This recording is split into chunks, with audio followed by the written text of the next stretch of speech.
So I kind of did this video backwards. I got very excited receiving this in the post from JSAUX, and I set it up, did the top-down footage, and then checked online and realized there might be some problems with it. You know, I was excited because it looks cool. Like, even my wife and kids think it looks great. And even after some extensive research, YouTube, I'm going to look at whether this is safe for you, which custom buttons you should consider, and just overall whether this is something that you would want to do.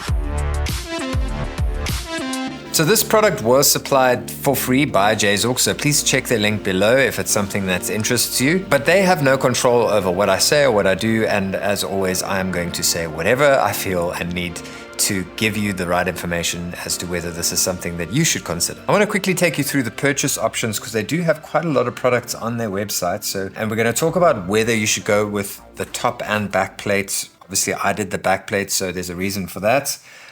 So they've got the RGB back plates. So there's the back plate with no RGB. So that's a viable option if you aren't interested in the RGB part of it. Then you've got what I've got, which is the RGB. It doesn't look like they have the black clear plastic anymore, just this clear white plastic. And then you can actually buy their silicone grips separately. I don't know, the silicone grips are not the main event, and I think some people won't like them. So I don't know if that's something that you'd be into. I think if I just got the silicone grips, I would maybe consider just the black grips because it does provide a bit of protection, and we'll talk about that now. Okay, so we're going to jump right into the safety aspect of it. Is this safe and is this good for Steam Decks? And we're going to get into the issues that arise if you Google this. So this product has been out for quite a while. I'm new to the Steam Deck world, and the whole point of this is that I take you along on the journey with me. And so I do a lot of research and looking into these things. I'm taking you along the journey with me. Okay, so let's get the Steam Deck, the original Steam Deck cover out. So I quickly wanted to just look on the inside. The differences here is, let's kind of put it like that. So we've got a mirror image so I can compare. What Valve have done is they've got the vent here, and then these rubber bumpers that go just over the fan. What JSAUX have done is, so they ran into trouble with the original one where they just copied what Valve did and it didn't seem to work. There was some overheating issues. I don't think it's, a lot of guys reported that their components were reading as being in a lower temperature, but the outside of the device was getting quite hot. Now, after my sort of deep YouTube dive, I can't really figure out why that is. It might be to do with the materials that Valve used, specially selected materials. There's this heat-resistant tape here. This new design, the criticism of this is that now they've introduced this vent straight to the fan, which, your logic will tell you it's sucking cooler air because this one is creating a draft from this vent. So it's sucking it in from there down here to the fan and then distributing it again throughout the body, which by the time it gets to the fan, the air's already getting warmer. Whereas here you can feel it. It's like really, really cold. Like my laptop, this thing cools so well. And this theoretically is a good thing. But what it does is it negates that ventilation that the Valve backplate does, where it draws in from here, sucks it through the fan, and then distributes it to the rest of the body. I'm sure if we got really into it, that's probably why the outside of the body is also staying cooler. So in the end, JSAUX did this because they were having issues with their previous one. So for some reason, them copying Valve didn't do the trick and it was still getting hot, so they introduced this. So they've fixed a problem that they were having that Valve wasn't having. So now we've got a whole different sort of ventilation ecosystem here compared to the Valve backplate. What JSAUX have also done is, and I'll show footage from my installation top-down video, is that this is a metal plate. So this grill is also a heat sink because it's a piece of metal plate. And then they've got that gooey heat absorption stuff that we use in laptops. And another guy said you should just rip it out because it's stopping the air from flowing through there. But this isn't working the same as the Valve backplates. This is not sucking air in from here across here to here. This is actually working the other way around. It's going in here, distributing it through the body. That's one of the things. And this heat plate is actually sucking heat away from the CPU and distributing it through that piece of metal. So it's debatable whether that guy was right, whether you should rip out that heat absorption tape. I'm not sure. I feel like what JSAUX are doing here is addressing their own issues with their backplates. And what I think is happening is, so they're trying to suck the heat away from the CPU. They've looked at the components and they are reading as being a lower temperature. So what it is doing is drawing the heat away to the case. And so I think in the long run, what I think JSAUX was like, let's sacrifice the case instead of giving damage to components within the Steam Deck. That's my assessment. You can go do your own research on some of the videos that I'm going to recommend in the description below. But in watching all of those guys who really know what they're talking about, that's my assessment of it. So there is no clear conclusion on this. JSAUX also released an article when there was a bit of drama with the original backplates. They introduced this backplate and they gave the stats. It was pretty convincing that it is dropping the temperature. Some guys are registering 7, 8, 9 degrees Celsius lower than the valve backplate on certain components. So, that is a significant drop in temperature, and that's what we all want. Again, that is my assessment. You can take it for what it is. I've linked some videos below to give you a little bit more insight. Cool, so I've just darkened the overhead shot now so you can see, but definitely without the grip. So the grip actually acts as a diffusion for the light. And so without the grip, it definitely is more sort of gaudy and in your face. So it does depend what you want aesthetically. So if you don't like the grips and then you also don't like the gaudy lights, then this might not be the mod for you because of that fact. If you look at, I think this mod is definitely for someone that really likes RGB. That's just the whole, because we're going to talk about this because you can see I'm busy charging it now. It died because I had it on all day in the office, which is my bad. There are pros and cons to the way the system is set up. But I do think the lights look exceptional when filtered through the grip. It really looks nice. Even I brought it out the office because I was excited to show it to my wife and my kids. My wife was like, oh, that looks pretty cool, So if it gets my wife's approval, I think it does look quite nice. Everyone likes the rainbow effect. Someone on Twitter was like, do not give me some straight up rainbow effect. I love the rainbow effect. And, I actually like the two-tone of the grip. There's your normal Steam Deck, black, boring. I like the two-tone, kind of gives it a switch kind of vibe to it. And then your colors are limited. So it will, your solid colors are actually pulsating colors. So you've got your red, which, by the way, red is like a research thing to be good for night. It doesn't mess up your circadian rhythm. Gaming in bed does mess up your circadian rhythm, so pros and cons. So pulsating red, pulsating green, pulsating blue, blue bad for night actually, pulsating pink/purple. And here is where it cycles through the colors and you'll see it blends between colors. So you end up with yellow and orange and teal. There's your solid blue, then it goes to white, into yellowish, another blue again, into purple, pink, white again, and there's full on pink, into red, into orange. Yeah, there was a whole lot of colors there. So if you let it cycle through that's also quite nice. And then you've got your rainbow, which I think the rainbow only looks nice with the grip on. And then if you don't like clear plastic mods, you wouldn't be here. And I really think this looks really good. The vent isn't too bad. And when I unboxed it, I didn't like the fact that there's this little battery here, which we're going to talk about now. But once you put it all together, it kind of just looks like it belongs there and you get this beautiful electronics vibe. And I love the clear. I think I'm a bit of a fan of dark clear plastic, but my Retro Pocket 4 Pro is this clear white and I love it, so I've kind of been converted. So let's just talk about the grips for a second while I've still got the one grip off. On the one hand, without the grips, you still do have sort of protection in the fact that this is a third-party plastic cover, and if you destroy this, you don't have to worry, you've still got the original in a box somewhere.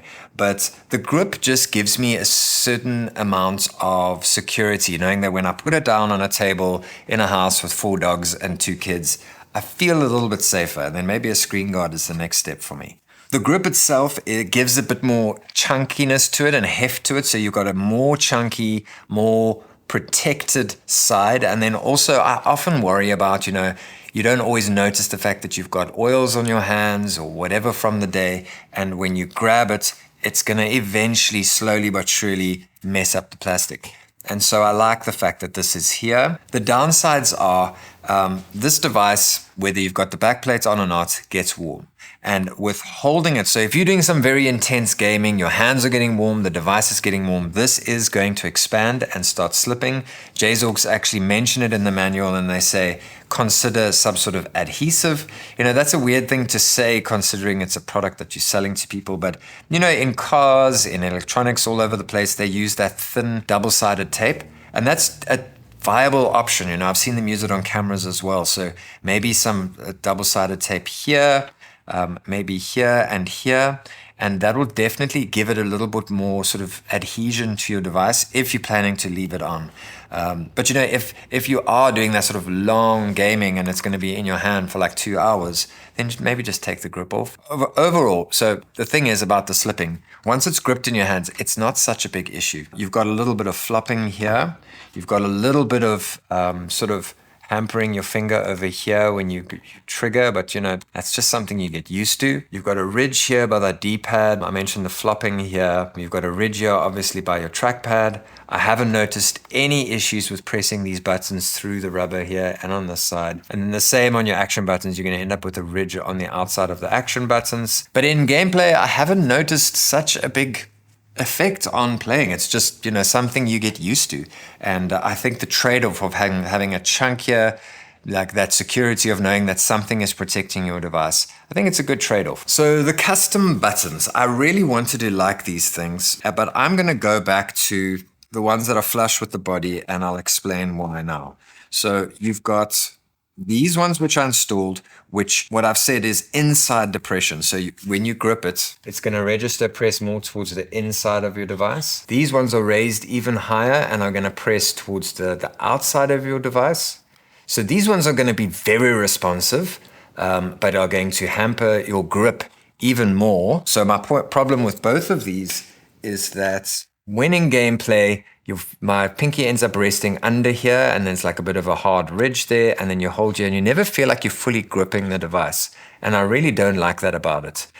So, if you like the flappy paddle vibe, then definitely something to consider. The outside one, now just looking at it, because I haven't actually installed these, the outside one might be a little bit better in terms of giving you a bit of a grip, but then this is going to stick into your finger. So, there's pros and cons with both of these. I am a man of simplicity, and I just like the idea of having them, as you can imagine, that's the only thing that's going to stick out, basically just flush against the body of your device. I prefer that. I was enjoying it before I put the backplates on. This is just, I can't get used to it. Your mileage may vary, but I'm going to ditch these as soon as I'm done with the video. Okay, so I want to talk about the functionality a little bit, about how this has actually been implemented. So when I was watching videos as to whether to even order this for my channel, I didn't find a lot of the reviewers actually focusing on this. They kind of glossed over the fact that it comes with a little LiPo battery and you have to charge it. You saw the cable early on in the video, and I'm worried about it dying still in the video. I had this on throughout and it died, and so I needed to charge it. Obviously, I had it on for quite a few hours, but that is a strange implementation, but I can imagine needing to connect this to the power and the battery in the device probably was going to make it way more difficult to install. So, you've got a bit of a trade-off there. At the end of the day, you've got to really, like I mentioned before, you've got to really love RGB to buy this thing. If you don't like RGB, I recommend the non-RGB backplates, because at the end of the day, this is just for fun. It's literally just for fun. There's no other reason to do it. To charge it every now and again is not a big deal. If you've got it on a dock, you just switch the charger from the top to the side. Yeah, quickly charge your RGB a little bit. And if it dies, it dies. Then you don't use it until you can charge it again. It's not the end of the world. This whole design has like compromise written all over it, because it's, should we put the LiPo battery in or make the people who buy it connect it to the power supply somehow? And I just think they had to make a decision, and I think the little LiPo battery is a good decision. One little warning I would give you is dealing with LiPo batteries for years now. They last, but when they die, they really die and they start leaking. So if you see this battery, keep an eye on it, and if you see it expanding, that'll only happen after a few years if the LiPo battery is in good condition. If you see it expanding immediately, take the backplate off and replace the battery. Just source the same battery and put it in, because that can be disastrous. So minor gripes, this section of my backplate didn't align perfectly, whether my grill has sort of sunken in over time because of heat or whatever. This ridge is sharp and it's overlapping very slightly and isn't very nice to the touch. So that just doesn't feel finished off. So that's, one little gripe. I did mention when I was talking about the grips how it sort of flaps here. There's no way for them to create tension there. So that's the one area where it just doesn't suck onto the device, so you've got this sort of looseness. So if you've got a little bit of OCD, this might not be for you because it also doesn't align perfectly to the trackpad. Reviewing the installation. Was the installation easy? Why did I only go for the backplate? When I did a little bit of research, when JSAUX said to me, here's the website, buy whatever you want. Well, we'll send you whatever you want. But I could have gone for the front and back. I watched a video by Linus Tech Tips, and he's got a team of guys that do this sort of thing on a regular basis. And the guy that installed the front plate said, listen, this was tricky and difficult to do, and he nearly broke the Steam Deck. And I thought, I have a little bit of experience in this sort of thing, but I'm not like the Linus Tech Tips guy who does this day in and day out. You're going to have to heat the adhesive behind the LCD. You're going to have to clean it off, put new adhesive on, and put that front plate on. And there's a few other bits and pieces that are quite difficult to do. I just don't think it's something that novices should be doing, and I don't think it's responsible of me to recommend that. So anyway, that is why I didn't do that. So is the installation of the backplate easy? Yes. It really is. So I'm not one to just say it's easy. I've said a few times in installation videos, people have said this is easy. It just isn't if you're new to this. And as for the front plate installation, honestly, I'm not willing to do that until I either have two Steam Decks or an ROG Ally in the office, something else in case I break this that I can still play my games on, because this is my pride and joy. So yeah, the backplate installation was super simple. So let's get into the installation. Grabbing those screws out. So that's the little light panels that we've got to remove if we want to change the buttons. Got to slide these buttons in, and there's a little notch there that you've got to make sure it gets into. So slide in and notch. Then you just curl those light panels back. Make sure you don't crimp the ribbon. Put the screws back. That's it. Already, I'm getting excited here because it does look very good. Very important to shut your device down properly and remove your SD card at this point. I didn't have an SD card, so I didn't make a point of doing it, but very important to do that. I used the case as my resting place, so I gave a thumbs up because I was very excited about my little idea, and then I saw that all the other YouTubers do that.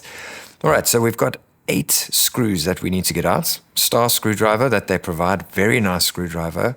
Just make sure you get a firm grip. Do this slowly. I've sped it up. But make sure you get a firm grip, turn it slowly, and get those screws out of there without damaging them. I did this, but then realized they provide spare screws. So you can kind of be rough if you want. You've got spare screws. But don't go crazy. Left-hand side area, put the little plectrum in there. It clicks, opens up, and then you just slide along the side there. And then I just use my nails and just gently pry it open. And as you pull, feel those clips slowly come off. And it will come off pretty easily once you get that left-hand corner lifted up. Give it a clean. Don't blow your screws away. Whoops. Anyway, I just gave it a bit of a clean. Not a lot of dust, though. TechDweeb really looked after this thing. This is the little heat pad that caused a little bit of drama. I left it on because JSAUX are correcting a problem that they had with this. It's a different backplate to the original backplate. So anyway, I'm just pointing out there, they've just got heat protective tape. Here, we're going to soak up the heat and transfer it to that backplate. So we're going to get heat on the outside and draw the heat away from the CPU. And it does seem to work. I think, as I said, my assessment is we're going to ruin the case before we ruin the components. And here, pretty much just line up your clips and give it a squeeze. So I'm just squeezing it all around, giving a little squeeze, squeezy poo. And then there where the battery is, it's kind of crimping that all into position there. So give it a few squeezes, it'll just kind of eventually go in, and you'll be fine. So just giving it a bit of a squeezy poo. I was very careful here, but you know what? Oops, a little bit of dirt there. When I did it a second time to replace the buttons, you can be fairly rough here. It just kind of clips on and off there. I'm kind of just going slowly but surely. Eventually it all just clicks into place. There we go. There's the squeeziness of the battery there, but eventually it all goes in. So once you kind of get the corners on the sides, the center falls into place. So maybe focus on that and then move to the center. Just giving it a last little squeeze. Yeah, like I mentioned, a bit of a sponginess there. Just squeeze it until it kind of goes away. And that is that. And already getting bothered by those buttons as I did the installation. But wow, it looks really good, in my opinion. I love a clear case, and it really looks nice. Turning it on, just testing it. Very gaudy, just like that. But anyway, just wanted to show the grip, just to show how you've got to pull it over those buttons if you do decide to go for these flappy paddle buttons. There, you just got to kind of pull it over there, and then it goes in. Diffuses the light beautifully, and then we put the screws back on. And what I'm explaining here is that some of the screws don't align perfectly, so just be careful there. And yeah, that was it. Then I just tested it out, played a few games, and everything seemed to work fine. And when I started, I wasn't too pleased about the fact that the D-pad and the action buttons are problematic with this cover. But by the time I was done playing on Stray, it wasn't bothering me anymore. So, you know, within a week, you're not even going to notice it. So I've been playing on this thing for about a week, and I barely noticed that the grips are on now. And that's it. I hope you found the video useful. Please check out my other video coming up, so just subscribe. I've got another video coming up about another thing that I got for the Steam Deck. And I'm also going to be doing is it worth it in 2024? I'm also going to be doing my first games on the Steam Deck, so look out for that.